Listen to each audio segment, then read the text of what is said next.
这个也有80多册啊一套，80多册一套呢，摆起来也很大一个体积。可是呢，现在呢，我们可以把所有的大藏经放在一个 CD 片上面，啊，文字资料 CD 片最多就2片就足够了。这么大的大藏经可以存在这么小的一个那个 CD 片上，这个信息量完全平等，啊，这个大藏经的信息和 CD 上的信息一样，这就是大小不二。那么太空物理学研究这个宇宙形成，还有一个不可思议的现象啊，就是说从这么小的一个微粒扩张到我们这么大的一个宇宙，它的速度啊是非常惊人的。物理学家告诉我们，在10⁻³次方秒之内，这个微粒啊就扩张了10⁻26次方倍。那么这种速度啊，在1/1000秒之内，1/1000秒之内啊，这个微粒这么一个细小的微粒，已经扩张成比我们现前的太阳系还要大。所以宇宙的产生啊，是瞬间完成的。那么在佛在经上啊，就曾经跟我们讲过，整个我们的法界虚空是一时顿现，啊，讲的也是这个道理。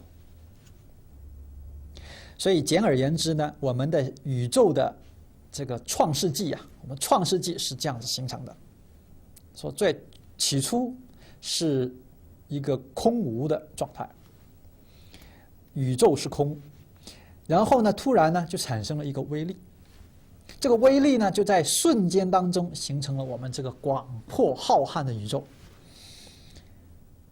对于这个微粒啊，我们科学家没有办法去解释，只能用一个数学来去说明。而佛就告诉我们，这个微粒是什么呢？这个微粒啊，就是我们无明妄动的幻象。宇宙啊本来是清净的，啊，科学家说宇宙本来是空无的，啊，就是清净本来无一物的。那忽然呢，就有了一个妄想，一个无明的幻象，从细的幻象啊，进入了粗的幻象，宇宙啊，我们的大世界啊，就随之展开了。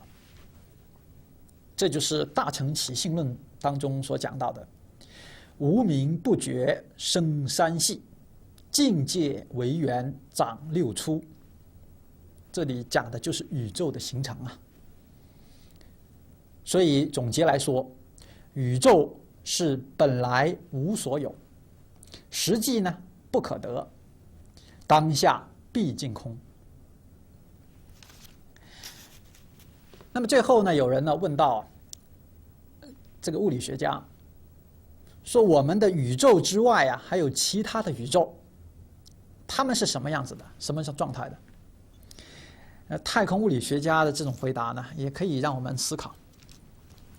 他们讲，根据广义相对论，我们的宇宙代表了一切万事万物，包括空间和时间，包括所有的星系，乃至我们还没有发现的太空。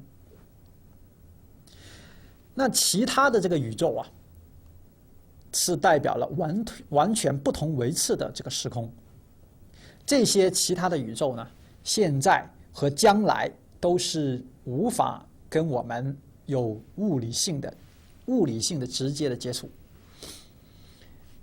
他们呢，这些宇宙啊，简直就是在无限和永恒的另一边，是我们无法用观察可以达到的。那这个是物理学家他们目前的一种认同。那释迦牟尼佛呢，他是怎么说的呢？他也讲了，宇宙和宇宙之间呢，是重重无尽的。而我们呢，之所以在这个宇宙当中不可能看到其他的宇宙呢，是由于我们的妄想分别执着。这些妄想分别执着挡住了我们的视野。如果我们能够将这些妄想、分别、执着通通放下，我们便能够清楚地看到所有的宇宙，这便是佛的境界。所以在不起心、不动念、不分别、不执着的时候，确实是此方即极乐，极乐即此方。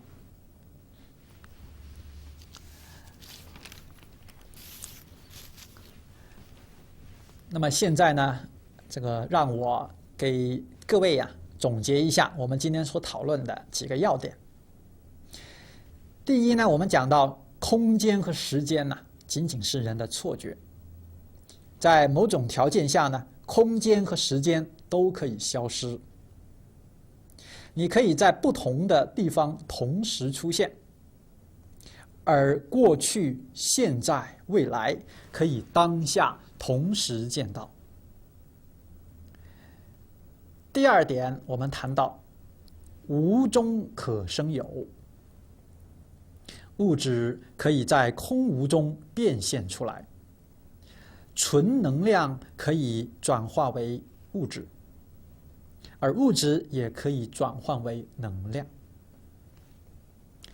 第三点呢，我们谈到宇宙的原型本身是空无，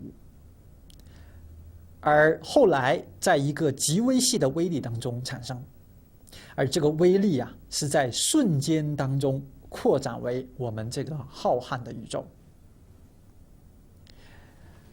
虽然目前太空物理学研究已经相当的深入，而浩瀚的太空对于科学家来说仍然是一个很大的谜。科学家发现的越多，越感到对宇宙的认识微不足道。而3000年以前释迦牟尼佛不但为我们揭示了宇宙的真相，而且为我们指出了证悟宇宙真相的方法。正如净空老法师所说的，很可惜现代的物理学家没有学习到佛法，否则他们这个科学的发现会有突破性的进步。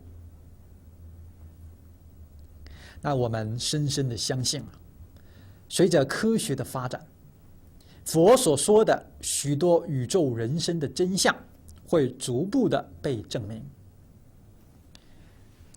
那最后呢，我想引用一下现代科学之父阿伯特·爱因斯坦的一段话作为总结。爱因斯坦是这样说的：未来的宗教将是宇宙的宗教，它应当超越个人化的神，避免教条和神学，涵盖自然和精神两方面。它的根基应建立在某种宗教意义上，这种宗教意义的来源是来源于宇宙万物合而为一的体验。佛教正是以上所描述的那种宗教。若问到哪种宗教可以应付现代科学进展的需求，那么这个宗教便是佛教。这以上就是爱因斯坦他的这个原话所说的翻译。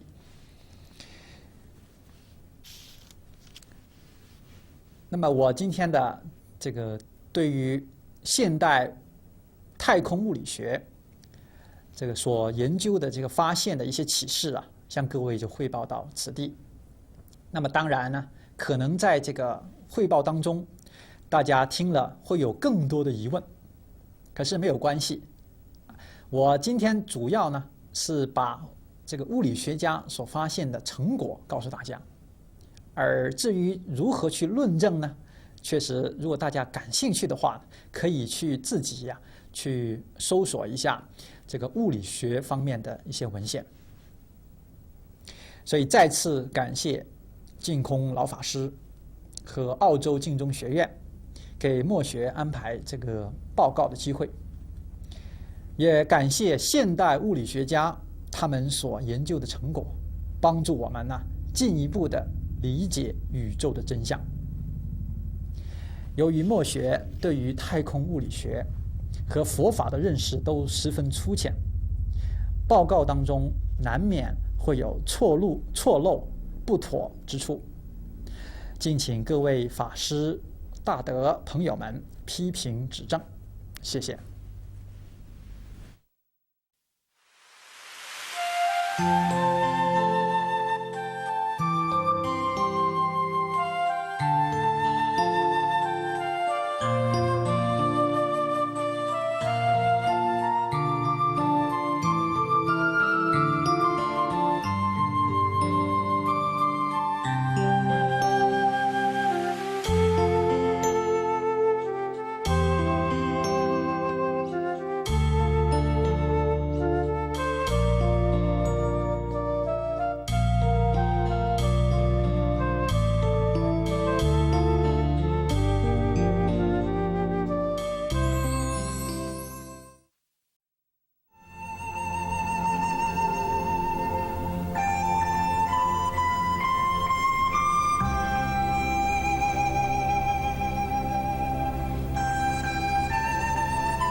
Respected venerables, honored guests and friends, I'm very pleased and honored to have the opportunity to speak about what I have learned in cosmological physics and its link to Buddha's teaching about the universe. Venerable Master Jin Kong have mentioned many times when he lectured on the Flower Adornment Sutra. He said that Buddhism is an education about the truth of the universe. And modern science has gradually verified what Buddha Shakyamuni taught in the sutras. These insightful statements have long triggered my interest in constructing the latest physics discoveries about the universe with the teachings in Buddha's teachings. I recently devoted some time in searching America's National Aeronautics and Space Administration's online literature, or NASA. And I have summarized some key discoveries about the universe. As you know, NASA, founded in 1958, is the world's leading research agency in aerospace and physics. Venerable Master Jin Kong suggested that I present these scientific findings to the Pure Land Learning College so that we can deepen our understanding about the truth of the universe. Modern cosmology attempts to describe how the universe started and developed. It is built upon Albert Einstein's theories of relativity and quantum mechanics. Most of the discoveries are derived from highly advanced mathematics and are quite difficult to comprehend for a person without sufficient mathematics and physics background. However, it is not necessary to cope with technical details of all these mathematical formulas. What are important here are the messages that emerge from the scientific research. I will elaborate below some key discoveries of space physics research, which appear amazingly similar to what Buddha Shakyamuni had taught 3,000 years ago. So here I would like to present 3 key messages derived from modern cosmology and quantum physics. These 2 areas have similar results to those teaching of the Buddha Shakyamuni about the universe. So next, I will try to use simple and easy to understand language to explain and avoid complicated mathematical equations, because I'm trying to present ideas, not research results in physics here. These 3 key messages are: the first, distance is not real and time is illusory. Secondly, things can be created from nothing. And finally, the origin of the universe. So my first topic is about the notion that distance is not real and time is illusory. To come up with this notion is not an easy task in physics. Although I de-emphasize the technicality of physics in this presentation, the proof of this notion has to rely on Albert Einstein's theory of relativity. Relativity is an outgrowth of Einstein's thoughts in the early 1990s about motion and gravity in a non-Newtonian framework. We know Newton's physics, especially in the realm of mechanics, works well in the dynamics of 3-dimensional space, especially for Earth-sized bodies and smaller, and for the objects at velocities common to everyday experience. Einstein's relativity framework, however, is completely different. Instead of the absolute view of fundamental parameters, such as space and time, envisioned in Newtonian physics, space, time, energy, and mass can all vary in their perceived nature in a relative sense.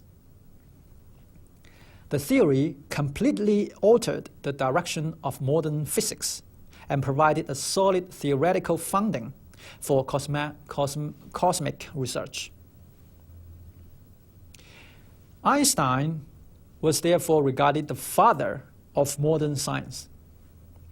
Both the history of Einstein's discoveries and an excellent portrayal of how they affect cosmology are given in Amir Acesso's book entitled God's Equation, Einstein, Relativity, and the Explaining Universe, published by Dell Publishing in 1999. Because of this great scientific contribution, Einstein was awarded Nobel Prize in Physics in 1922 and was later selected by Time magazine in America as the man of the 20th century.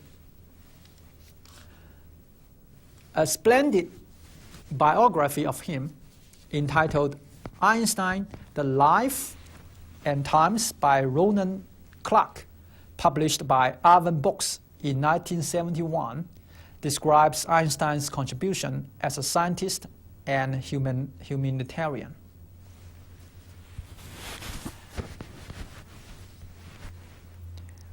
There are two stages of relativity theories.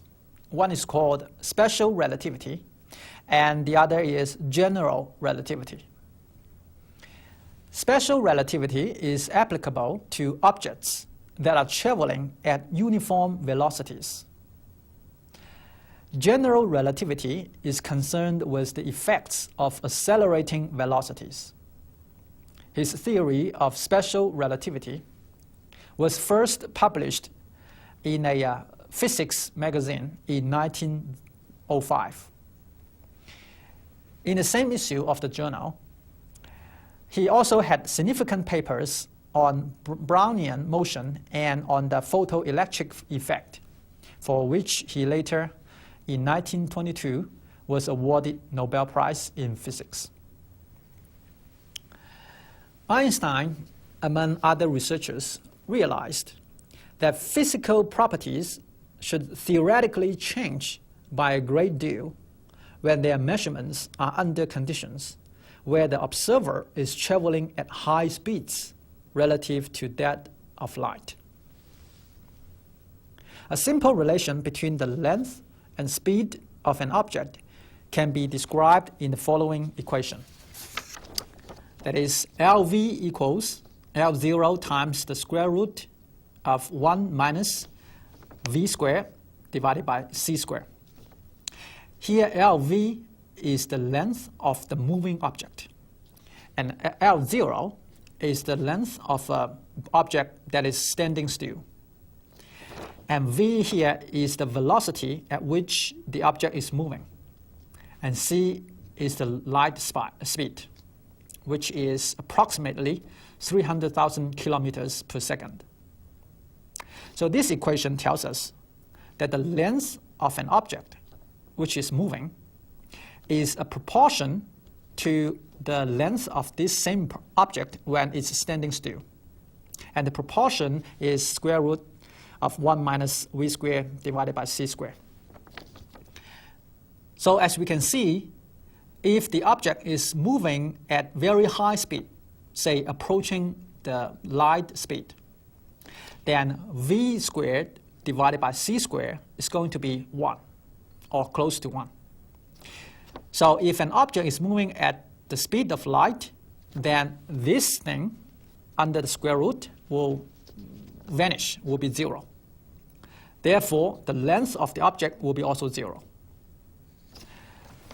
So in this case, theoretically, the length and the volume of any object could vanish under some condition. So for instance, using our common example, under some certain conditions, you will not see any distance between a nearby object, say the lecture hall here in Toowoomba, the Pure Land College in Australia, and a distant object, say the White House in Washington, D.C. in the USA. So you won't see the difference in distance between these two objects. Or put it differently, under some conditions, you may be able to appear in the location in Washington, D.C. and the location here in Toowoomba, Australia.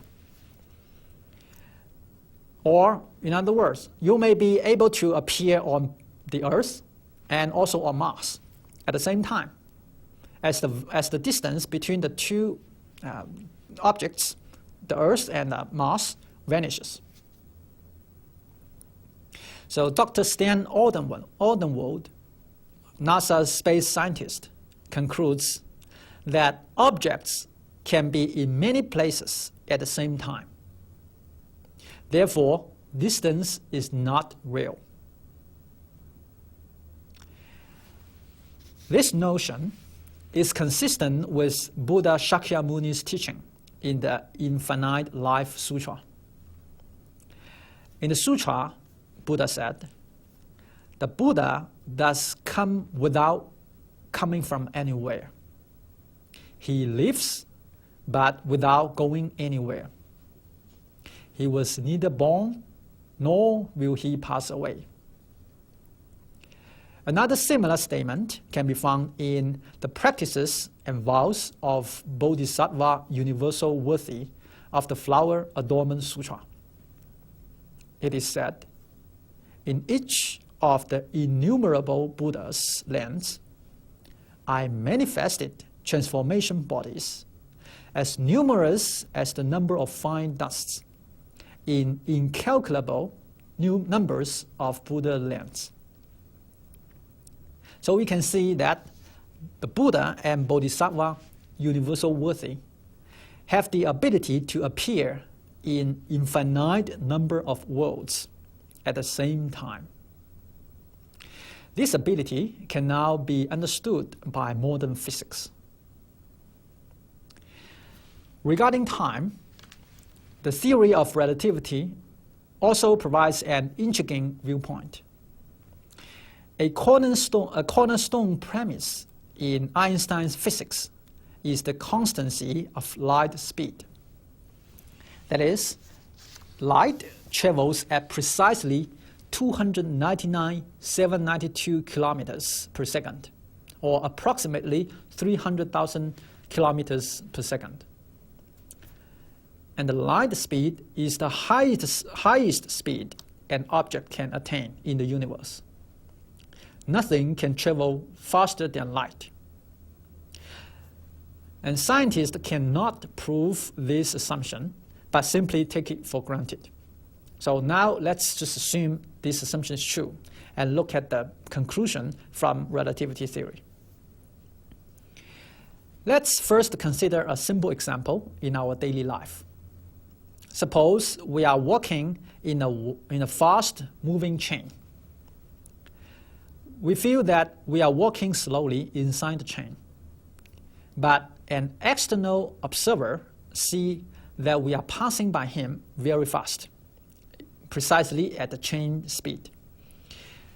This is because our relative speed is very low with respect to the chain, but our relative speed is very high with respect to the external observer. Now let's suppose we occupy a spacecraft instead of a chain, and the spacecraft is moving at extreme speed, say approaching the speed of light, apart from the Earth. And from the spacecraft, we use a special clock device to send forth a light signal in every second to an external observer on Earth. In a spacecraft passenger's eyes, the relative motion of the passenger within the spacecraft is that of standing still with respect to the spacecraft. In other words, the relative speed of the passenger with respect to the spacecraft is very low, approach to zero. But with respect to the external observer, the passenger is moving very fast apart from him, from the external observer. So for the rapidly moving spacecraft passengers, the clock on board seems to move normally without any change in the time length of a second. And for the external observers, they received light signal from the clock on this fast-moving spacecraft at a much longer time interval. The interval between seconds increase. This is because the speed of the light signal with respect to the Earth observer is lower than the absolute light speed. So that is, for the external observer on Earth, the clock on board appears to tell the time more slowly, so that time appears to stretch out. So in effect, for anyone moving at high relative speeds, time stretch out. This is called time dilation. Therefore, time is just an illusion. Theoretically, you may be able to stretch time from very short intervals to extremely long intervals without making any change to yourselves and your own objects.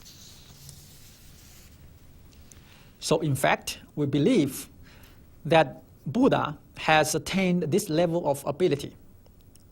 In the Infinite Life Sutra, for instance, it is said, the Buddha possesses unfathomable wisdom. He has no obstacles.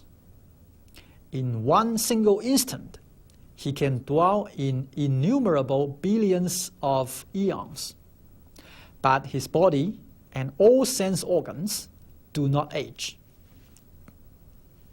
Why is it? Because the Buddha's concentration and wisdom are boundless and free of obstructions. So, therefore, when we attain the ultimate bliss of Buddhahood, the fantastic ability comes naturally within us.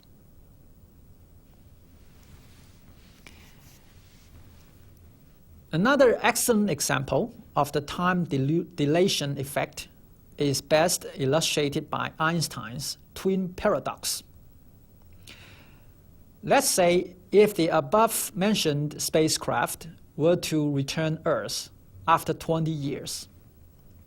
Of course, these 20 years are according to the Earth calendar.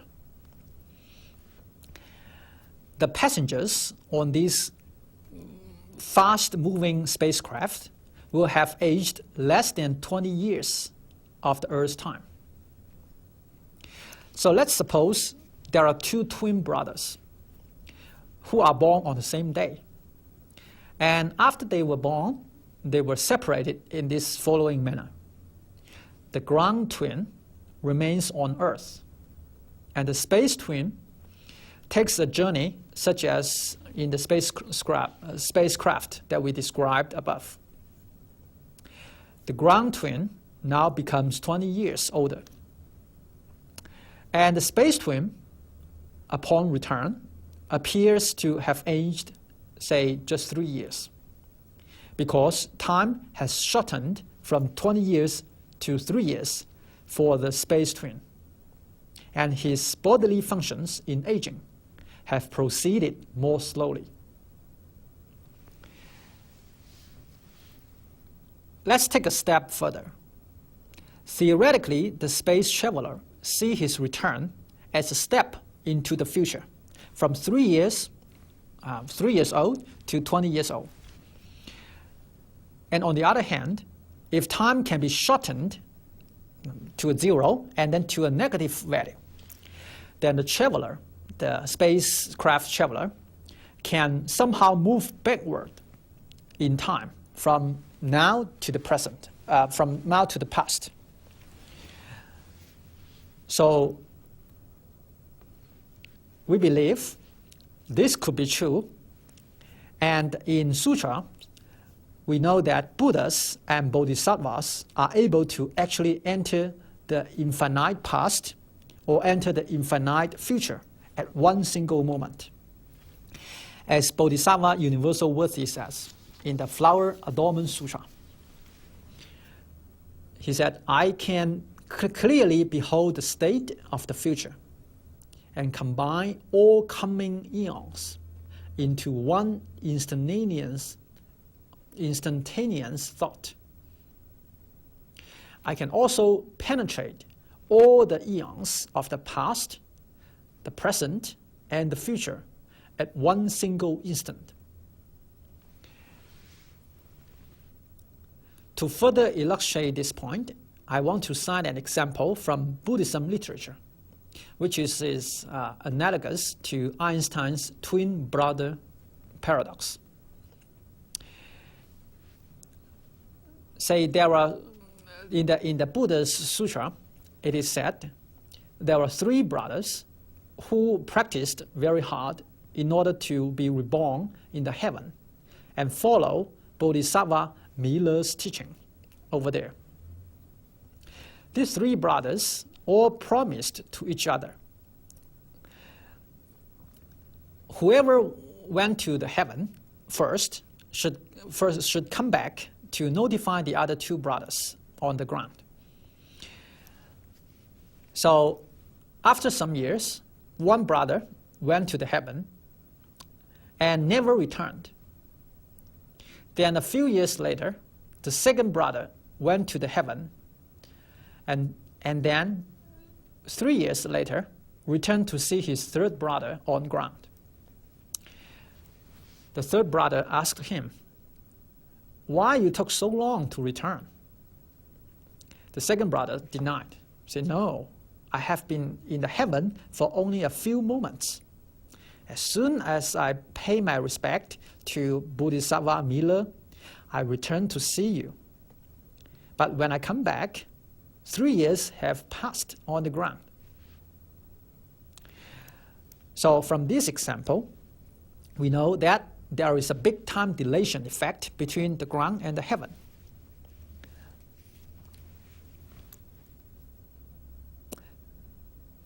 So we can see heaven as a different space-time of different dimensions.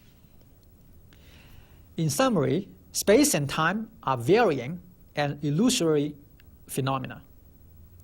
Under some conditions, space and time can be changed completely.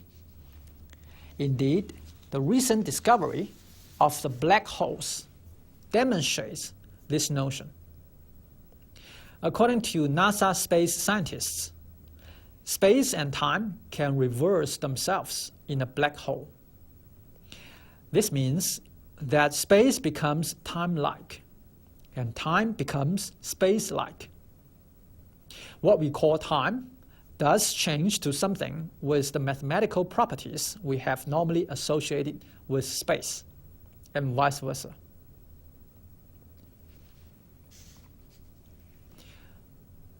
And the second topic I'd like to discuss today is that things can be created from nothing. Talking about this notion, let me first quote NASA astronomer Dr. Stan Odenwald's statement about the idea.